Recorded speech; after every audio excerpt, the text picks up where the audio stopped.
The Last of Us on HBO Max. Just wrapped up season 1. Yep. I gotta say, I really loved this show. Never played any of the games. I wanted to. I actually own the first one a couple of times. By the time the show started, I was like, well, I'll watch the show first. And then if I like the show, then I'll play the game. Yeah. But yeah, The Last of Us wrapped up its final episode last night. We watched it and loved it. And I gotta say, I'm pretty sure every episode, I always ended it with, how does the show get better every episode? Because, like, it started off at a 10. Yeah. Like a 10 out of 10. Yeah. And then it got better consecutively for 9 more weeks, you know? 100 out of 10. I mean, honestly, like episode 3, I was like, it can't get any better than this. And it did. It just got better and better. Like, I'm spoiled by this show. This show is one of the greatest seasons of television, I think, ever. In the history of television. I agree. Yeah, that's kind of where I'm at. I think that it's a perfect show. If you're not watching it, you should definitely watch it. Yeah. If you're not into zombies, I feel like this show is not really zombies. No, like, you're not really looking at those the whole entire time. Yeah, I mean, it's not like nice. It's not like The Walking Dead. No. Like, this is very much a character-driven thing. I would say it's almost more in line with, like, how Lost wasn't about, like, the monster on the island, right? So, like, that's what The Last of Us is. It's like, yeah, they're on the island, but the story's not really about the island. Yeah. It's about them. Mm-hmm. And that's what The Last of Us is. Yeah. So, and you gotta know, if I'm comparing it to Lost, you gotta know how much I love it. That's true. It's a high compliment. Maggie, what are you thinking? I really enjoyed seeing Pedro Pascal. I mean, he's been in so many different roles here recently. Like that movie with Nicolas Cage. Make your own kind of this, Mandalorian. This is the way. And there was another one, wasn't there? Wonder Woman 84. God, Matt, that was like eons ago. Anyways, he was in it. I just absolutely love watching him act. He does such a great job at it. I'm sorry. I feel like allergies are like going haywire or something. That's why I'm like rubbing and itching and it's scratching. all good. It's all good. It's been kind of nice at school. I've got a coworker that will talk to me about it. Like, I had to go and like pretty much stop her in the hallway today and said, "Did you watch it last night?"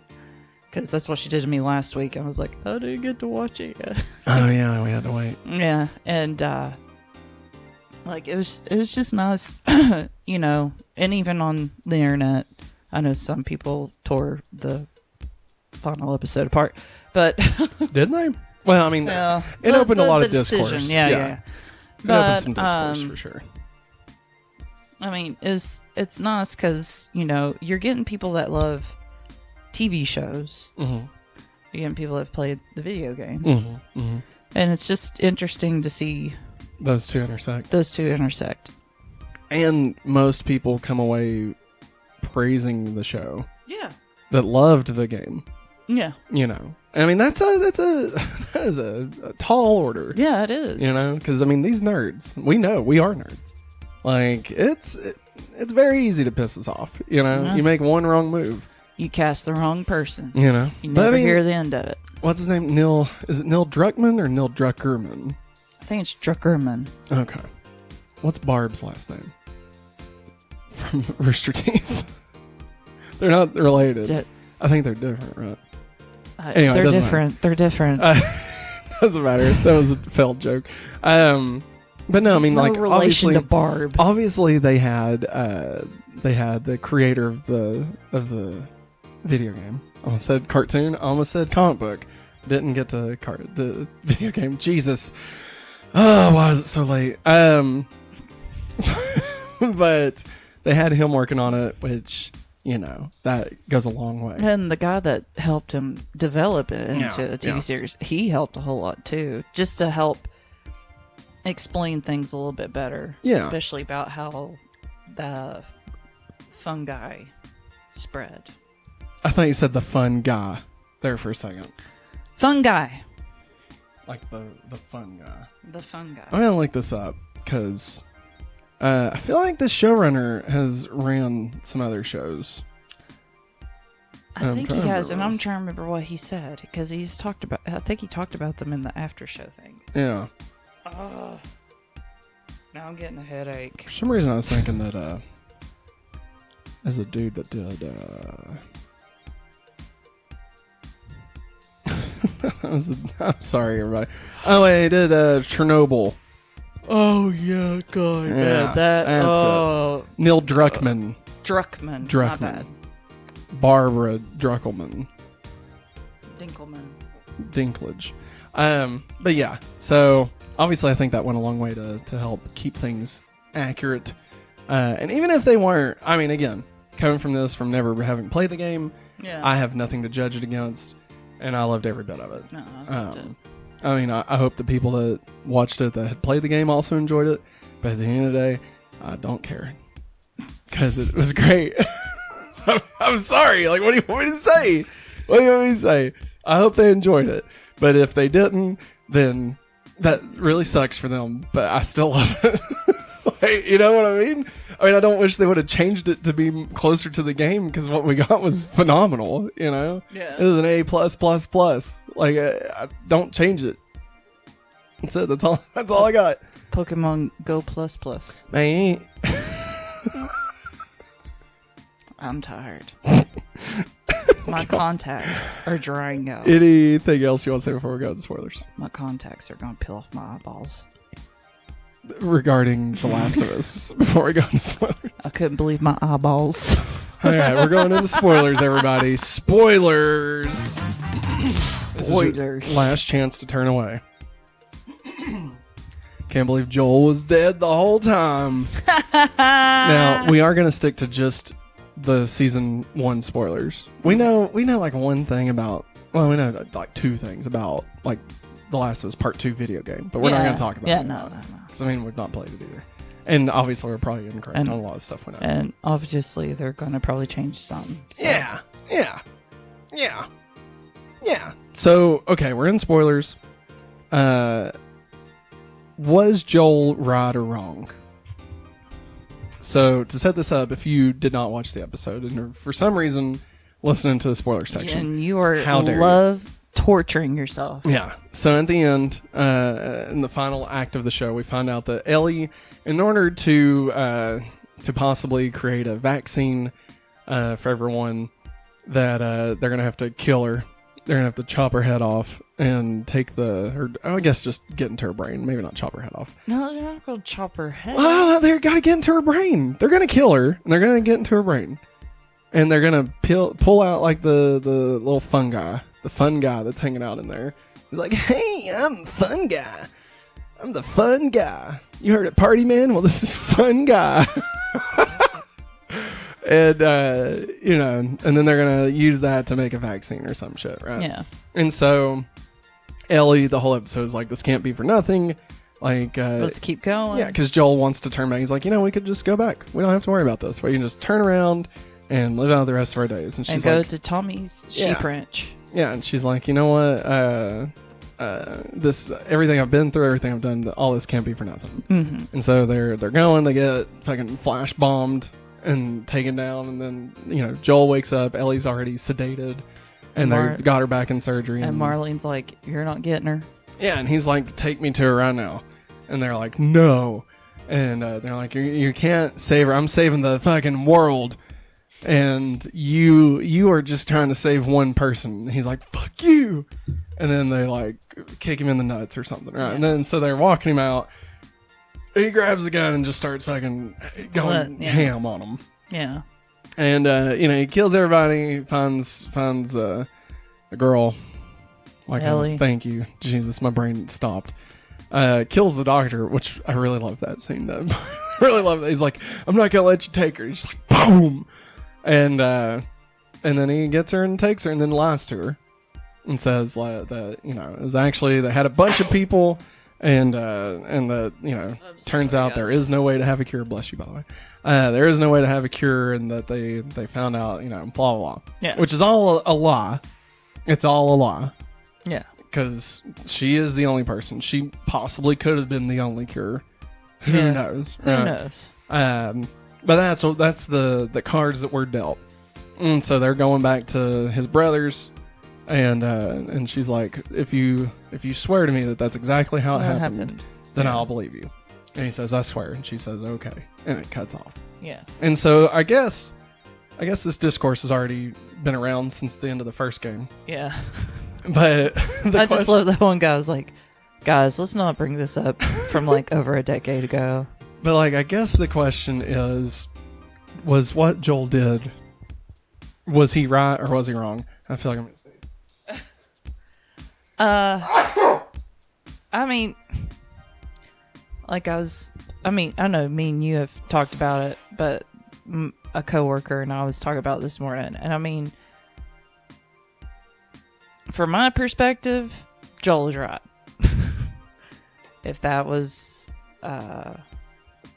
somebody I grew close with, Yes, younger, she didn't know the whole truth about how they was exactly going to get the vaccine out of her, yes, I definitely did. But then I can also see somebody from the other side of it, you know, hey, this is for the greater good. You could keep people from turning into shrink people. That's just saying, about the greater good. I know, but I'm just saying, I understand that viewpoint, but I think with my heart, I would do what Joel did. Yeah, I mean, I absolutely would do what Joel did. I don't know if I could kill people or not, but yeah. I mean, we're talking about a world, like a totally different world. So I mean, like, if we lived in that world, and that's what it took to save you or Viv, yeah. I mean, I'd do whatever it takes. Honestly, Yeah. I'd probably get taken down, but Yeah. you know, I'd Same here. chop off a couple things before I do. You know what I'm saying? Anyway, Fingers? huh? Fingers? Yeah, sure. We'll say that. We'll keep this good for YouTube. But I definitely. Okay, so here's where my head's at. One, just flat out, I'm on Joel's side. Mm-hmm. Just full stop. I think that he. I completely understand where he's coming from, and I think he made the right choice. And I think that, you know, that's just I identify with where Joel is, and I agree with his decision. Okay. Yeah. Now that being said, playing devil's advocate here, just to walk through the opposite thoughts about this. So one of which is, of course, that Ellie wanted to do whatever it took, right? And that Joel took her decision away. Now, to that argument, I see where they're coming from. Yeah. And I can understand that argument alone. Okay? Just, it was Ellie's choice, and Joel took that away. And I agree with that. For better or for worse, right? Whether he was right in doing that or wrong in doing that, that is what he did, and I completely agree. Yeah. And obviously, everyone should get their own choice of what they do. Obviously. Yeah. That being said, the Fireflies also did that. Yeah. They drugged her. They didn't tell her what was going to happen. No. They didn't trust her to make the decision to save humanity, to off herself, to save everyone. And so they took her decision away too. So, I mean, between the two of them, I feel like the person that's going to kill the girl is the bad guy. Yeah. you know? And Joel saw that. Yeah. And, I mean, you have the conversation of, at one point, are you at the appropriate age to make that choice? Because, yeah. I mean, clearly, you know, we don't know if the age range in that world still works like minors and oh yeah. Well, I mean, stuff. It's definitely. I mean, let's just say that as far as laws are considered, that age is nothing, right? Like let's just assume there are no like legal laws about age and stuff, which would be a terrifying thing. But let's just say that's the case. I mean, I am in agreement that a 14-year-old more than likely should not get to decide whether or not they can sacrifice themselves. Yeah. Like whether or not they can kill themselves. Yeah. Right. And I mean, obviously, that opens up a whole other avenue that we're not really going to go down. You know, about taking your life into your own hands and stuff. Obviously, we're not going to go down that way. But, you know, at what age, if I think that 14 is too young to make that decision, at what age is not too young? And like, I don't have an answer for that. No. Like, I don't think at 18 you magically are capable of deciding whether or not you should No. live or die. You're still you a dumb know? teenager. Like, I feel like it's kind of up to the person. And if that's the case, then, I mean, one could argue that Ellie is more grown up than a lot of freaking adults that we know, you know? Oh, yeah. So, I mean, it's definitely hard. But with me, like, I know where I was when I was 14, right, going to a private Christian school, which, you know, I have plenty of history stories to talk about that in the other episodes. Feel free to go back and listen to how insane and terrible it was. But, like, I know that I would have made the choice to save everyone. Like, that would have been the choice I made. And, like, now, as a 35-year-old, 36, just had my birthday, sorry, I would not make that choice at all. Like, at all. It's not even a question, right?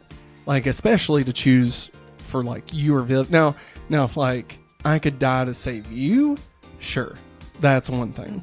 But if we're just talking about the generic humanity, no. Fuck no. Are you kidding me? After the shit we've seen since 2020? No. And you're telling me that these assholes in this The Last of Us universe, right? The what are they called? The Raiders. Yeah. And like what are they? Well, the like cult. the military place. Oh, the QZ. Yeah, the QZ. You telling me that they're just going to let everything go back to normal? That if a vaccine comes out, that they're just going to be like, oh, okay, well, you know what? Okay. Because let's rebuild and we'll, you know what? Here's all the power back. Well, especially people that took over. Well, I mean, I guess that one's gone. That took over that one QZ, you know. Yeah. They got certain people in that one got addicted to the power. Yeah. And they got mad at the ones that were in power, so they took over so they could be in power and start killing everybody else because they have the power. Yeah. So I mean, I don't want to be Debbie Downer here, but the world is fucked in that world. Like it's done. I mean, it's done. The only, I guess, I hope, functioning society is the commune that Tommy lives in. And I just love the look on his face when I said, oh, so this is a commune. He's like, we're not communists. And his wife's like, well, it is a commune. We are literally a communist. communist. He's like, oh. But no, I mean, that's the thing, right? And like, in an altruistic world, right? If everything could be good because people are inherently good, and Ellie decided to save all of humanity to do that, I mean, that's great. That is more fictitious than the actual fiction that we are watching of The Last of Us. Okay, that's true. Like, and I don't know. I think did Joel know that? Is that why he did it? Probably not. No, he probably did it only because of himself. He's probably being selfish and chose the decision that he did. Well, but I still think it was the right decision. I think he did it to somehow, in some way, help him cope with how he lost his daughter. Because he was ready with a gun when he saw Marlene. Yeah. Because you didn't even see that gun underneath Ellie's legs. Yeah. He was ready. He knew somebody was going to come out and get him. He was prepared this time. Unlike the first time around, that soldier straight up shot her. Yeah. Shot Sarah. So I think in some ways it was him. He knew that Ellie's young and she's got a life to live. Yeah. And that she's really smart. I think also he was impressed with how smart she was. How much alike they were in some ways. Yeah. And how much she reminded him of Sarah. So I think in some ways it was him saying, "This is my last chance. Yeah. This is like Sarah or something." Yeah. So I kind of see it from that perspective, kind of like Andrew Garfield, Spider-Man. Yeah. Getting Zendaya, kind of like that. Yeah. Kind of like that scenario. Like it's him like Not necessarily redeeming himself, but making good on bad mistakes, prior mistakes, history. I get what you're saying. Like just trying to fix the past through the present. Yeah. Well, yeah, I get that. And I mean, you know, again, whether that is right or wrong, I mean, I obviously Joel was selfish and in making that decision, and so that is in one aspect wrong, right? But the decision he made, I feel, was the correct decision, even if it was for the wrong reasons. Yeah. And like, you know, at the end of the day, Joel didn't think it was fair that Ellie would have to die for all these shitty people that Joel has known for the 20 years he's been, you know, surviving. Yeah. You know, like, he's seen the worst of humanity, and he knows they And do he's not. been the worst of humanity. And he knows they don't deserve to live. They Yeah. don't deserve redemption. The world doesn't deserve that. And they definitely don't deserve Ellie's life for that. And he knows that Ellie is too good to let that happen. Like, to not give herself for that. Yeah. And so he takes it upon his shoulders to make the decision for her. And again, that sucks for Ellie. And like, I could totally, I think the way that you would work after this is, obviously it comes out and, you know, probably puts a rift in their relationship. And I mean, He honestly, does. yeah, I mean, you know, like, I could see that. And I could see that, you know, she could be angry at him, and, you know, and that's just what he has to deal with. And maybe their relationship will never be the same as it was. But she's alive. And to Joel, that's what matters more than anything. Even if he knows that she'll hate him for it. Yeah. Like, he knows that she gets to be alive. Yeah. And to him, that's worth it. Mm-hmm. So, that's what I think. You know, it reminds me a lot of Weathering with You, oddly enough. Where, like, the main person chooses their good instead of humanity's good. Yeah. And like, we're so used to, especially in America, we're so used to our heroes, you know, sacrificing things for themselves for the greater good. I mean, just look at freaking Iron Man in Endgame literally dies to save everyone else. Yeah. And like, that's what we've been told is the correct thing. Like, that's the right choice to do, right? And so when we see these people that we identify with and that we understand and we root for make a decision that is not that, like, I think it throws us for a tizzy a little bit. And that's good. That's, I mean, this conversation is exactly what, you know, art is supposed to do, right? It's exactly what a good piece of television, a good piece of cinema is supposed to. It's supposed to make you have these conversations and reflect on yourself, reflect on the world around you. Like, that is the point of all of this. Yeah. So, I mean, either way, whether you're on one side or the other, it did its job. You know, The Last of Us is phenomenal because everyone is not in agreement on it. So, there it is. Like Lost. Exactly. They were not dead the whole time. Bastards.